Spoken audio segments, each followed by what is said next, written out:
instead of playing that other game that I was thinking of doing let's play, I decided Sakura Spirit because it's a little bit easier.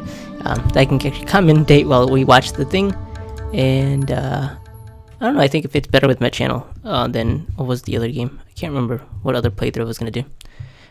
But we're going to be playing this visual novel, so hopefully you guys are interested in this. I'll probably do like 2 or 3 videos in and see if people are actually interested or not. But let's start. Every person has a dream they wish to pursue. Yet, and then we know that this game, the story in this game isn't the best. Yet as people grow up, they often come to realize the truth. Dreams are nothing more than fairy tales. At least that's what most people say. Then what about those who end up accomplishing their dreams? Are they merely incredibly lucky? Every man has a dream he wants to accomplish. Dead. However, should I do voice acting? There's no voice acting for males, maybe? Let's see. However, there's something really important you should know, my boy. A real man doesn't give up on his dreams, no matter what overwhelming challenges he might have to face. I still remember those foolish words my dad used to say, but despite their silly nature, I found myself inspired by them. Ever since I was a young child, I have been interested in martial arts. Ooh. Me too. It didn't matter whether I watched a match on television or read a manga about some heroic martial artists. It has always been my dream to become a martial artist one day. Of course, it was a bit childish of me to think that I could become a hero simply by learning martial arts. That's true, especially if you're learning the traditional arts. Even though I already understood that superheroes were nothing more than a figment of my imagination, I still had a desire to use my strength for the sake of others. My name is Gushiken Takiharu, a 70-year-old rising judo star. And no, that's not me bragging. It's a weird name. Gushiken. I'm actually about to take part in a tournament 2 weeks from now that could make or break my career on an international level. Of course, I was excited about that opportunity to finally accomplish my dreams and represent my country at a sport that I loved. But the same excitement also made me feel incredibly nervous. And while those worrisome thoughts haunted my mind, a familiar voice resounded from outside the window. Oi, Taka-kun, get your butt in gear. Okay, I'll be right there, Koyomi.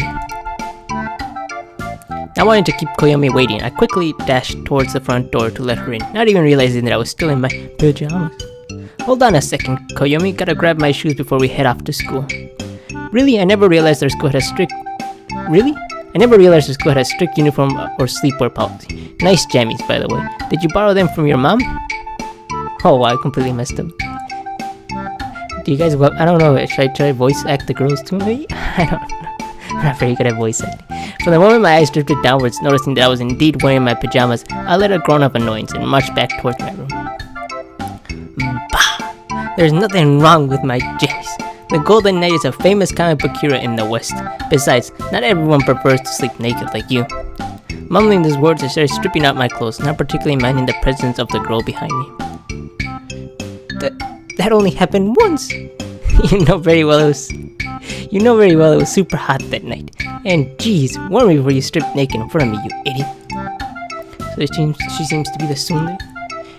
You didn't seem to mind it when we were little. Maybe you want me to turn around instead? No, stop, don't make me kick your ass. I said I had teased her enough and quickly pulled on my pants, proceeding with the remaining few items of clothing before I was suitably dressed for school. Besides, I had a reason for being so distracted. You've been distracted a lot lately. What's going on in that hollow skull of yours?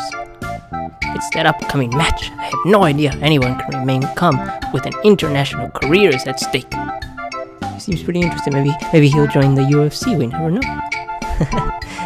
I wouldn't be surprised if I made enough doomsday scenarios to fill up the apocalypse genre. Alright, the judo thing. I'm sure you'll do fine. I've seen some of your matches and you kick butt. And of course, if you're really worried, you could always pray. Pray? What? Don't tell me you don't know. It's one of the school legends. Apparently there's some shrine out in the forest that if you pray to it, brings you good luck. Ichikawa-san said that his sister prayed to it the night before her exam and she got a perfect score. A shrine that is said to bring you good luck sounds like bogus to me, but at this point I'm willing to try anything, I guess. I'll ask Ichikawa-san about the location. I'm not exactly in the mood to get lost in the forest and end up a modern day Tarzan. Well, whatever. If you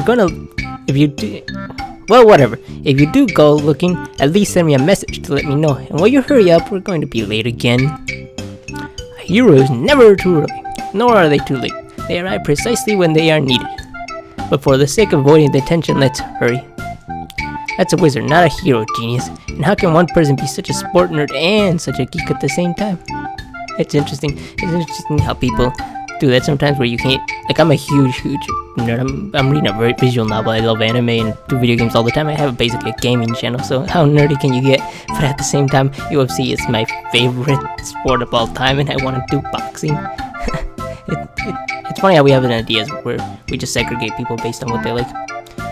But it's not just because you like video games and are a huge nerd doesn't mean you can't also do sports at the same time. Alright, let's not forget the Casanova and the Man of the Year. Let's not forget the Casanova and Man of the Year's candidate bits. They're important details. I thought you'd qualify for either one of them, pajama boys. Anyway, let's boldly go where everyone has gone before. School. Ugh, nerd. Several hours later. What, they're not gonna show us classes?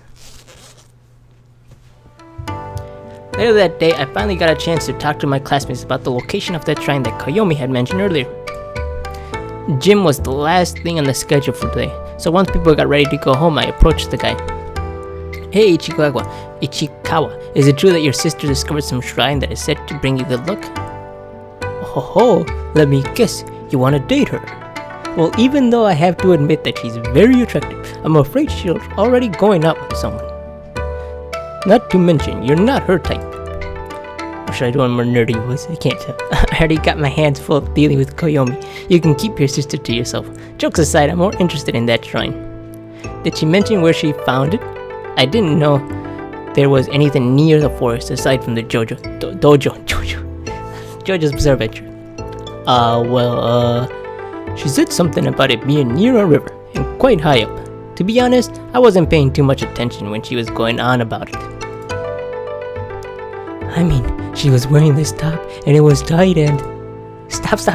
I really don't need to hear the details and I doubt anyone else is interested. So do you know anyone who might have heard about the shrine? Are you guys talking about that lucky shrine out in the forest? The one and only. According to Ichikawa's sister, there's supposed to be one near a river. I don't know about that, but there's this fairy girl at the Asakura Dojo who knows more about it. Asakura. Wait, are you talking about Hariyama-san? About this doll ridiculously strong and super scary? That's the one. Oh, in that case, I believe I can still be of help. Takahiro-kun, I know where that place is. Of course you do, we both do. You just want to tag along, don't you? I don't think Arya-senpai will appreciate you visiting her with your usual tricks in mind. Do I need to remind you what happened last time you tried to peek at her after she finished practice? Blood, sweat, and tears.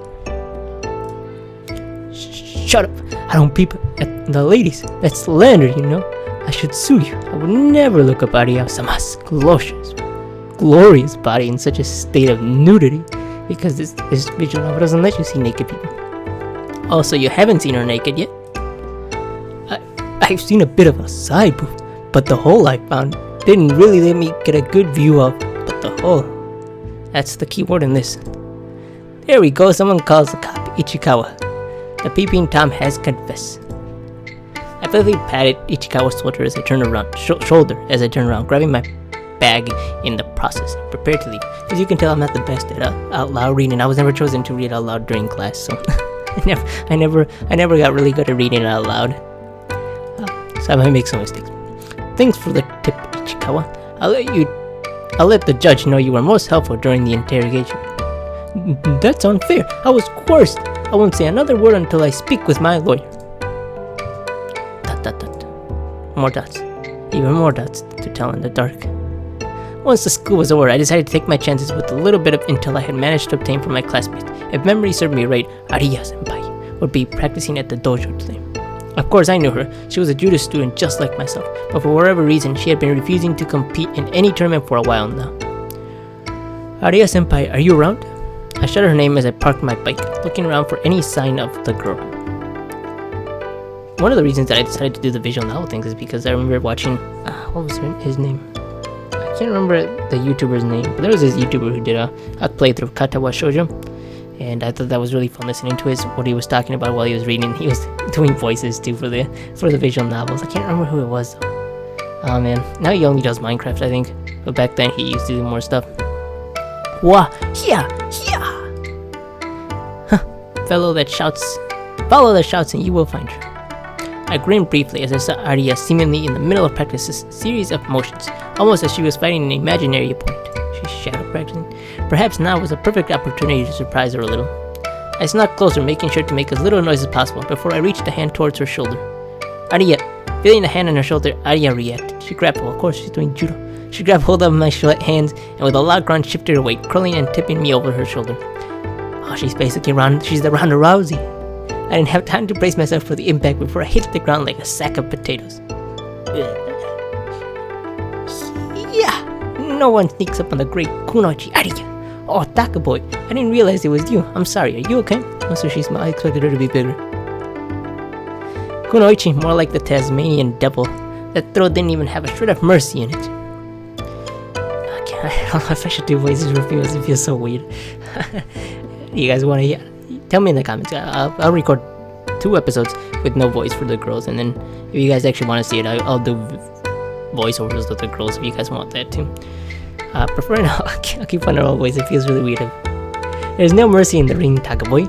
Better that you learn now than in 2 weeks' time. Let me guess. You want to do some sparring, don't you? I actually came here to ask you something, but I guess a little sparring wouldn't hurt. Oh, what did you want to ask? We got all afternoon. I could do with a bit of a break anyway. Where to start? You used to take part in big and important matches in the past, right? Didn't you ever get nervous before going into the ring? Yeah.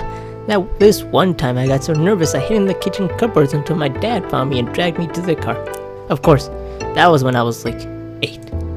Well, obviously I can't go hide for my match, but one of my friends made this stupid suggestion that I go and pray or something. Honestly, at this point I'll do anything to calm my nerves a little. Takaboy, are you sure about this? You mean the match? Of course I am. I've been practicing judo ever since I was old enough to walk. This is my chance to finally represent this country, and the sport I love. I wonder what this country is.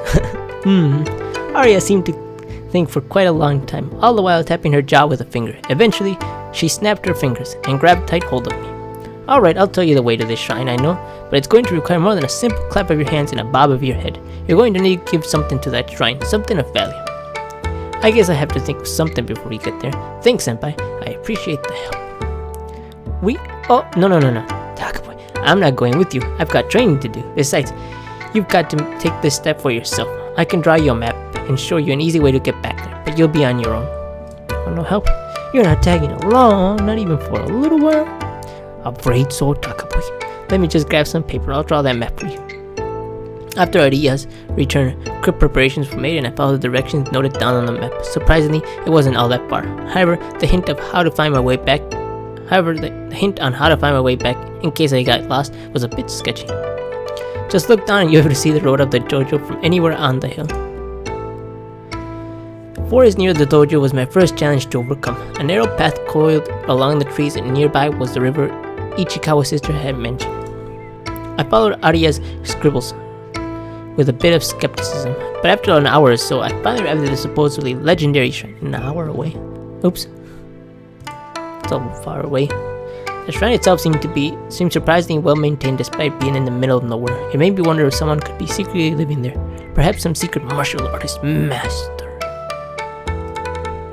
The thought of a hermit living in hiding within the shrine in order to prepare himself for an upcoming battle between good and evil started to dwell in my mind.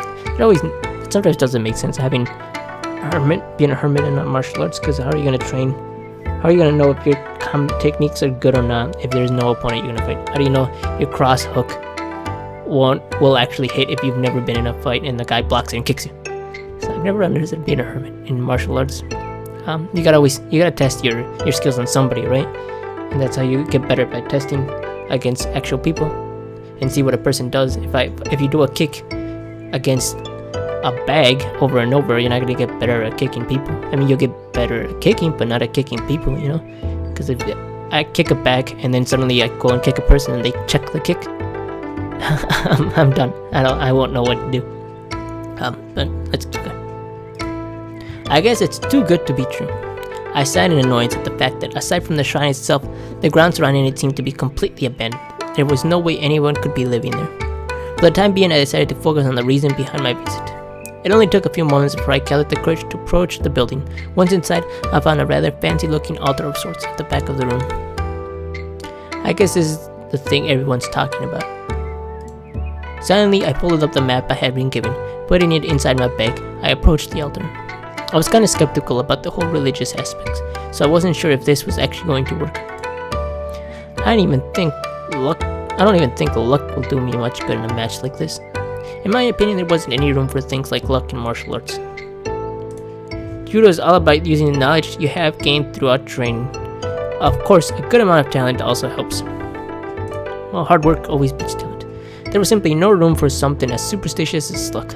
Clearly, this was going to be a match where my experience and talent would be pushed to their limits. Nothing more, nothing less. And I think I'm going to stop here for the day, because we already... Hopefully this will be 2 videos or 1 video, but hopefully you guys like this. I'm going to save here, and it seems like we're going to get to the main female characters soon. So I want to know if you guys want me to alter voices for the female characters or not. But anyway, thanks for watching, guys. I will see you guys in the next video. Bye.